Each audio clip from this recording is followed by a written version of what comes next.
O Porto de Vilagarcía pechou o 2021 cus números de récord. A pesar da pandemia, a autoridade portuaria foi capaz de mover máis de 1,5 millóns de toneladas de mercadorías, superando o mellor rexistro que databa do 2019. A valoración moi positiva porque, como ben dis, o ano récord da historia do Porto de Vilagarcía, superando ese 1,5 millón de toneladas, concretamente 1.511.000 toneladas, que bueno, é algo que tiñamos xa máis ou menos visto e que íbamos nese camiño, pero que hasta que se pechou o ano, evidentemente non podíamos dar as cifras definitivas, non? Entendemos que foi un ano moi bo. Por categorías, as mercancías xerais superaron as 800.000 toneladas, destacando o taboleiro e o alumino.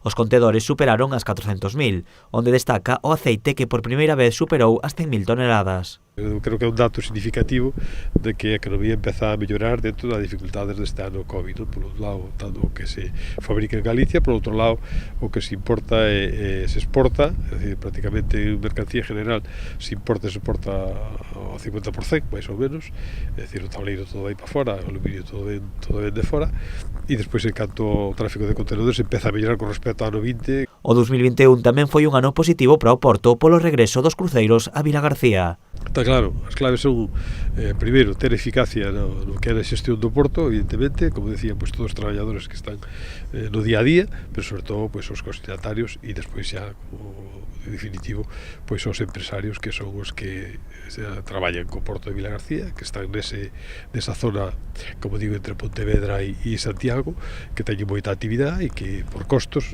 Vilagarcía é moito máis competitivo que outros portos. Dende a autoridade portuaria sinalan como claves do éxito a eficacia e o desempeño dos traballadores e consignatarios do Porto e a confianza das empresas da contorna. E evidentemente vamos a seguir traballando un pouco nesa línea, ¿no? Para tratar de traer ese cruceiro de tipo mediano pequeno que atraque no ramal e non podemos competir con Vigo e con Coruña neses grandes cruceiros, mega yates e mega cruceiros que veñen aí con 5.000 personas, pero sí ese nicho de mercado que eu creo que é fundamental porque Vilagarcía, ao final, o Porto de Vilagarcía é o Porto Xacobeo e o Porto de Santiago, non? De toda a vida.